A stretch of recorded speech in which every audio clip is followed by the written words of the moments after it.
सब छोटे पक्षी क्लास में बैठे बातें कर रहे थे। गुड़िया गुड़िया, रात तुमने चांद देखा था? नहीं जग्गू, मैं सो गई थी। रात पूरा चांद था और इतना बड़ा था, मेरा दिल कर रहा था कि मैं उड़कर चला जाऊं।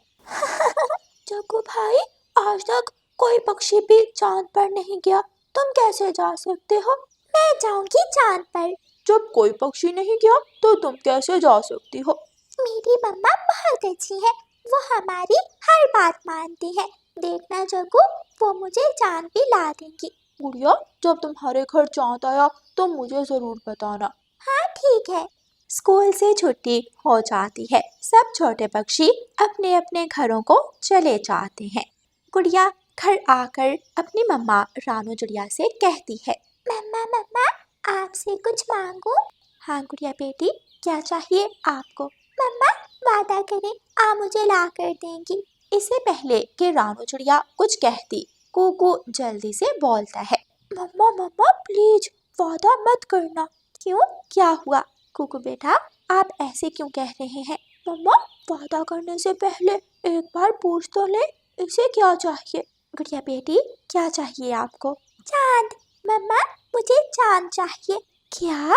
ये क्या बात हुई गुड़िया बेटी? भला चांद भी कोई बाजार में बिकने वाली चीज है जो आपको चाहिए? मम्मा मुझे चांद से खेलना है, अपने रूम में रखना है। रानू चिड़िया चुप हो जाती है। दूसरी तरफ जग्गू कौवा अपनी मम्मा को जाकर बताता है, मम्मा मम्मा, वो गुड़िया है ना, वो कहती है मुझे चांद चाहिए। लो भला, ये क्या बात हुई? भला चांद भी किसी ने मांगा है? मम्मा वो कहती है मेरी मम्मा सब कुछ ला सकती है। हाँ, गुड़िया को रानू चांद ला ही ना दे। मम्मा, अगर रानू आंटी ने सच में चांद ला दिया तो? फजूल समय बर्बाद ना करो, जाओ जाकर भोजन करो। गौरी कवि रानू चिड़िया से मिलने उसके घर जाती है। रानू चिड़िया, अरे ओ रानू चिड़िया, ये क्या तमाशा है? कभी कुकू तारा मांगता है और अब तुम्हारी बेटी चांद मांग रही है। वो तो बच्चे हैं ना, कुछ भी मांग सकते हैं, आप क्यों फिक्र करती हैं? लो भला, मुझे फिक्र की क्या जरूरत है? मैंने जग्गू को अच्छे संस्कार दिए हैं, वो मुझसे कभी इस तरह की फरमाइश नहीं करता। गौरी बहन, जितने अच्छे संस्कार हैं सबको पता है, अगर मेरे बच्चे कुछ मांगते हैं तो इसीलिए ना कि उनकी मम्मा ला देती हैं। लो भाई, भलाई का जमाना नहीं रहा, चलो देखेंगे जब तुम्हारी बेटी चांद से खेलेगी। ऐसे कहकर गौरी कवि वहां से चली जाती है। रानू चिड़िया अपने दोस्त मिठू तोते के घर जाती है। मिठू भाई, मिठू भाई। जी रानू बहन, क्या हुआ? सब खैर है? मिठू भाई, एक समस्या है। हुक्म करें, क्या कर सकते हैं? मिठू भाई, समस्या ही ऐसी है कि कोई कुछ कर नहीं सकता।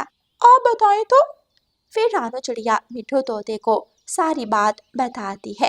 रानू चिड़िया, ये गौरी तो सारे जंगल में ये बात फैला देगी। तभी तो मैं तुम्हारे पास आई हूँ। रानू बहन, मेरे पास एक उपाय है, आप गुड़िया को नदी किनारे लाना, गुड़िया का चांद से खेलने का शौक भी पूरा कर देंगे। हाँ मिठू, तुम ठीक कह रहे हो, मेरे दिमाग में ये आइडिया पहले क्यों नहीं आया। दूसरी तरफ गौरी कवि सारे जंगल में ये बात फैला देती है कि रानू चिड़िया गुड़िया को चांद ला कर देगी और गुड़िया चांद से खेलेगी। अब मैं देखती हूँ उस रानू को, कैसे वो अपनी बेटी को चांद ला कर देगी। बड़ी आई। कबूतर तक जब ये खबर पहुँचती है तो वो फौरन रानू चिड़िया के पास आता है। रानू, ये मैं क्या सुन रहा हूँ? हाँ कबूतर भाई, ठीक सुना है आपने, आज रात नदी किनारे आ जाना। ठीक है। रात हो जाती है, सब पक्षी गुड़िया के साथ नदी किनारे पहुंच जाते हैं। गुड़िया बेटी, चांद जमीन पर उतर आया है। कहाँ है चांद? वो देखो नदी में। गुड़िया नदी के पानी में चांद का अक्स देखती है और खुश हो जाती है। वाह मम्मा, ये तो सच में चांद जमीन पर उतर आया है। हाँ गुड़िया बेटी, चांद जमीन पर आ गया है। लेकिन मम्मा, मैं इसके साथ खेलूंगी कैसे? गुड़िया बेटी, पानी में अपना पंख मारो। गुड़िया पानी में जैसे ही पंख मारती है, चांद हिलने लगता है। वाह मम्मा, ये तो सच में चांद के साथ खेल रही है। जग्गू, जो अपनी मम्मा के साथ पीछे छुपा हुआ था, वहाँ आता है। मुझे भी खेलना है चांद के साथ। आओ जग्गू, तुम भी खेलो। फिर गुड़िया, जग्गू और कुकू पानी में चांद के साथ खेलने लगते हैं। गौरी भी वहाँ आ जाती है। ये भला चांद है कोई? ये तो बच्ची को डर खाने वाली बात है। मेरी बेटी खुश है, मेरे लिए यही बहुत है। इतने में गुड़िया वहाँ आती है। मम्मा, मुझे चांद अपने घर लेकर जाना है। लो, अब करो पूरी अपनी बेटी की फरमाइश। अब देखती हूँ कैसे तुम चांद को घर लेकर जाती हो। अच्छा गुड़िया बेटी, चांद घर भी आ जाएगा, अभी तुम चांद के साथ यहाँ ही खेलो। गुड़िया वापस नदी के पास चली जाती है और चांद से खेलने लगती है। इतने में कबूतर और मिठू तोता चिड़िया के पास आते हैं। रानू चिड़िया, हम जरा बाजार जा रहे हैं, अभी थोड़ी देर में आते हैं। ठीक है मिठू भाई।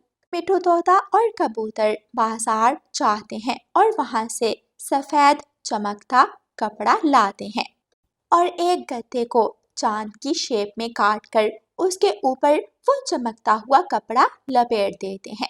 कबूतर यार, चांद तो बन गया, लेकिन ये चांद की तरह रोशन नहीं है। इसका भी हल है मेरे पास। कबूतर एक बैटरी से चलने वाली लाइट लेकर उस गद्दे के अंदर डाल देता है और वो गद्दा बिल्कुल एक चमकते हुए चांद की तरह बन जाता है। वाह कबूतर भाई, आपका आइडिया बुरा नहीं था। मुझे उम्मीद है अब गौरी को भी मिर्ची लग जाएगी। हाँ चलो, नदी के पास जाते हैं। फिर मिठू तोता और कबूतर उस गद्दे के चांद को लेकर नदी के पास जाते हैं। गुड़िया बेटी, ये देखो चांद आ गया। गुड़िया जब कबूतर के पास चांद को देखती है तो खुश हो जाती है। वाह कबूतर चाचा, ये तो सच में चांद है, मैं इसे घर भी ले जा सकती हूँ। बहुत बहुत धन्यवाद कबूतर और मिठू, मैं सच में बहुत परेशान थी। चिड़िया बहन, हमारे होते हुए आपको परेशान होने की जरूरत नहीं है। अच्छा, मैं चलती हूँ, मुझे काम है। अरे अरे, रुको जरा। मिठू गौरी का रास्ता रोक लेता है। कहाँ की तैयारी है? तुम भी देख लो चांद को, और ये भी देख लो कि रानू चिड़िया कैसे अपने बच्चों की बात मानती है और उनकी फरमाइशें पूरी करती है। चल हट, बड़ा आया मोटी चोंच वाला। और गुड़िया वो तो चांद को लेकर अपने घर आ जाती है और उसे अपने साथ सुलाती है। प्यारे दोस्तों, इस कहानी को लाइक, अपने दोस्तों के साथ शेयर और चैनल को सब्सक्राइब करना बिल्कुल मत भूलना। आपका धन्यवाद। रानो चिड़िया की ऐसी कहानियाँ सुनने के लिए YouTube सर्च बार में रानो चिड़िया की कहानी लिखें या फिर ये बटन दबाकर बोलकर कहें रानो चिड़िया की कहानी। मैं हूँ नन्ही रानो चिड़िया, करती हूँ मैं ची ची ची। छोटी सी है चोंच मेरी, लगती हूँ बड़ी प्यारी सी। सुबह सवेरे उठ जाती हूँ, सबको मैं जगाती हूँ। फुदक फुदक कर डाली पर मीठे गीत सुनाती हूँ।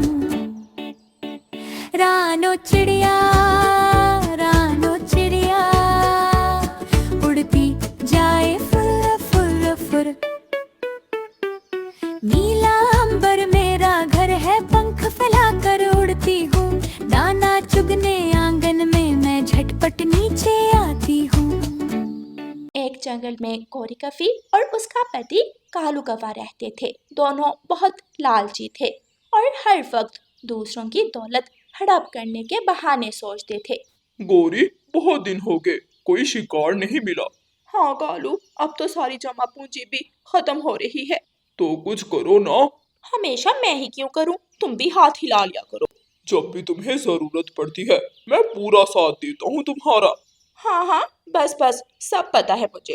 अच्छा, जो भी पता है करो, लेकिन जल्दी कुछ करो। दूसरी तरफ रानो चिड़िया और मानो चिड़ा रहते थे, जो मेहनती, समझदार और इंसाफ पसंद थे। बारिश का मौसम शुरू होने वाला है, हमें मजीद मेहनत करनी पड़ेगी। ठीक कह रहे हैं आप, सारा दिन मेहनत करते हैं, अब दोपहर जो आराम करती हूँ वो भी नहीं करूँगी। एक दिन हमारे दिन भी अच्छे आएंगे। ये तो ऊपर वाला जानता है। रानो, तुम दिल की बहुत अच्छी हो, देखना एक दिन ऊपर वाला हमें बहुत देगा। हाँ, आप ठीक कह रहे हो। चलो अब चलते हैं। एक दिन गौरी कफी रानो चिड़िया के घर आती है। रानो, रानो चिड़िया। हाँ गौरी, आओ। बहन, बहुत बुरे हालात हैं, घर खाने को कुछ भी नहीं है। तो मेहनत करो, ऊपर वाला सबको देता है। चलो चिड़िया, मैं भी आज तुम्हारे साथ चलती हूँ, मिलकर दाना ढूंढते हैं। हाँ चलो, सबको उसकी किस्मत का मिलता है। गोरी कवि और रानो चिड़िया उड़ती हुई जा रही थी कि रानो चिड़िया की नजर पेड़ के नीचे दो पौधों पर पड़ती है। गोरी बहन, ये किस चीज के पौधे हैं? पहले कभी नहीं देखे, चलो चल कर देखते हैं। रानो चिड़िया और गोरी कवि उन पौधों के पास आती है। बहन, ये देखो।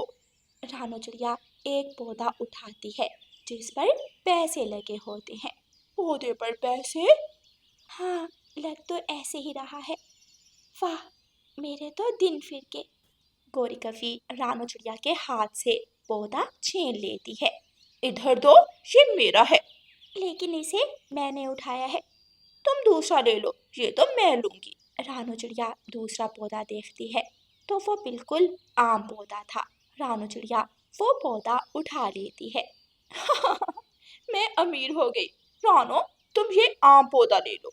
कोई बात नहीं गोरी, तुम ये पैसों वाला पौधा ही ले लो। ऐसे कहकर रानो चिड़िया और गोरी कवि अपना अपना पौधा लेकर वहां से उड़ती हैं। दोनों गोरी और रानो चिड़िया अपने घर पहुंच जाती हैं। पूरे जंगल में ये बात फैल जाती है कि गोरी कवि के घर पैसों वाला पौधा है। सब पक्षी गोरी कवि के घर जमा होते हैं। गोरी, हमें भी दिखाओ कैसा पौधा है। हाँ गोरी, हम भी देखें कैसा लगता है वो पौधा। क्यों भाई, तुम्हें क्या? वो मेरा पौधा है, मैंने मेहनत से ढूंढा है। लेकिन हमें तो पता चला था कि वो तुमने रानो चिड़िया से छीना है। मिठू तोते, तुम रानो चिड़िया की साइड लेते हो तो उसी के घर जाकर देख लो पैसों वाला पौधा।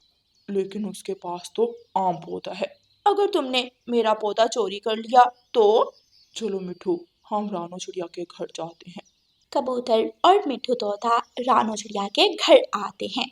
आओ आओ मिठू भैया और कबूतर भैया। बहुत अफसोस हुआ रानो, गोरी ने तुमसे पैसों वाला पौधा छीन लिया। कोई बात नहीं मिठू भाई, ऊपर वाला सब जानता है।